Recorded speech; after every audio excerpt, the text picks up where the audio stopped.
have to get longer arms, actually.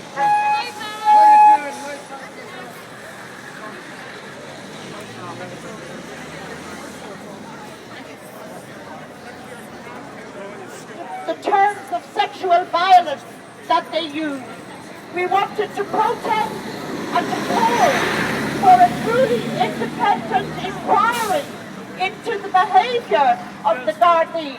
It is not good enough for the Gardaí to investigate the Gardaí. They cannot be judge and jury. And while we welcome the apology of the Garda Commissioner yesterday, it came very late in the day, and he has not yet set up an independent inquiry. We're protesting too at the terrible derogatory and threatening comments that were made about a woman who she was threatened with being deported. We want to speak up for the rights of people who have come to live in this country and to work here, who have come from elsewhere. We stand with them in solidarity as regards their rights and their right to be free of intimidation and harassment. And of course, I'd like to thank the organisers of this protest on behalf of Shelter and to second the calls that were just made for an independent inquiry and for those guards to step down immediately or to be suspended pending due process.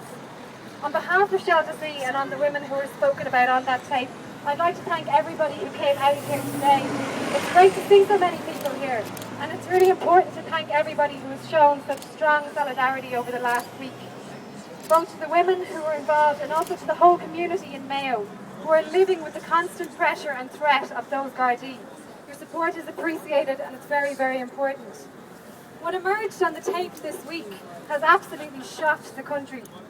Unfortunately though, for those of us who've been involved in this campaign and for those people who are living in the community, it didn't come as a shock. The surprising thing was that the guards had actually taped themselves and given us the opportunity to highlight what is going on down there and the attitudes of the police that are working down there. The shocking thing was not that the conversation took place at all. I was sickened listening to that recording, but I knew that that was going on down there. The second recording that has been released this week, back from 2006, has shown that these attitudes are embedded in the minds of the Gardaí, and that rape for the Gardaí is a weapon. It's a threat that they are willing to make. Since the Gardaí arrived in force in Rasport to oversee the building of an unsafe project that does not have community support, they are there to oversee the exploitation of natural resources by a deal that leaves the people of this country with nothing in return. They are there essentially as soldiers, as private mercenaries for a private company. They are also paid by us and claim to represent us. We need to ask ourselves, whose interests are they really serving? Their own self-serving. Violence and the threat of violence have long been used in Erris to try and suppress protest. People have been very badly hurt, they have been traumatised, and that community is deeply scarred from its experiences. It's incredibly important that we highlight this, but it's equally important to say that it has not worked. The Rossport community and the Shelter campaigners all over the country continue to fight. We have never given up and we will not back down. Given why we're standing here today, I particularly like to mention the women of Erris and the women of the Shelter campaign. Shelter has always been a campaign and a struggle with women very much in the foreground. One of the first ever occupations of the Ballinaboy refinery site was carried out on a women's only occupation. From the very beginning, women have maintained the picket, they have run the trailer, they have managed the HQ, they've done the press work, the leafleting, all of the work that has built the campaign into what it is today. And these women have done all of this in the face of and in defiance of the presence, the threat of and the actions of the Gardaí. I would urge everybody here today that it doesn't stop here, it doesn't end today. The community and the women involved in this need your support. There are opportunities to go down to Mayo over the next couple of weeks. The May Day bank holiday weekend, there's a gathering down there, and as is already mentioned, there is a protest outside Balmulloch Garda Station tomorrow at 2 p.m.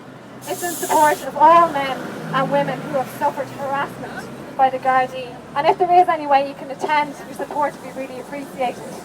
But what I really want to say here today is that this is not indicative of the way the Guards treat Shelter C campaigners or the way they treat people who are arrested in Mayo. It is indicative of attitudes towards all women in Ireland. And as long as it is allowed to happen in Mayo, and as long as it is allowed to happen to people who are arrested in there, then it can be tolerated all over the country. We need people to make a stand, to say that this is not going to be accepted. It's a struggle and it is a battle that has been going on for years, but it's one that needs to be continued because it must be won. So thanks very much to everyone who came out here today, and I look forward to working with you all in the future. Thank you.